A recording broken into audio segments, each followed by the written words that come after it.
से बड़ी खबर दें आपको। जनरल हस्पताल समनाबाद के माली मामलात में 10 करोड़ 84 लाख रुपए से जायद की ज़ाब्तगियां सामने आ गईं। एडिटर जनरल पाकिस्तान की रिपोर्ट के मुताबिक मेडिकल सुप्रिटेंडेंट शहबाज अहमद पर मुबैना करप्शन के संगीन इल्जामात आयद किए गए।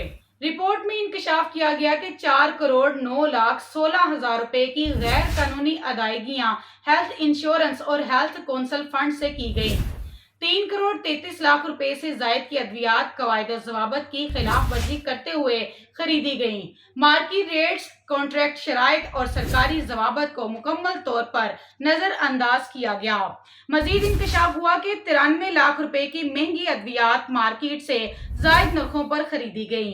41 लाख रुपए के ठेके बगैर परफॉर्मेंस, सिक्योरिटी और स्टैंप ड्यूटी के जा रही हैं।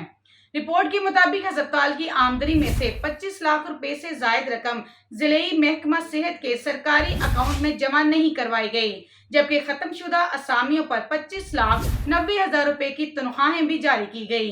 इसी तरह 20 लाख रुपए से जायद की खरीदारी गैर जरूरी और महंगे नरखों पर की गई और 18 लाख रुपए की इजाफी अदायगी भी एक सप्लायर को की गई। इस तमाम सूरत हाल के बावजूद डॉक्टर शहबाज अहमद को CEO डिस्ट्रिक्ट हेल्थ तैनात कर दिया गया, जबकि समनाबाद अस्पताल का चार्ज भी अब उन्हीं के पास मौजूद है। मजीद ऐसी खबरों को देखने के लिए देखते रहिएगा चैनल 1 by 1 न्यूज़ HD।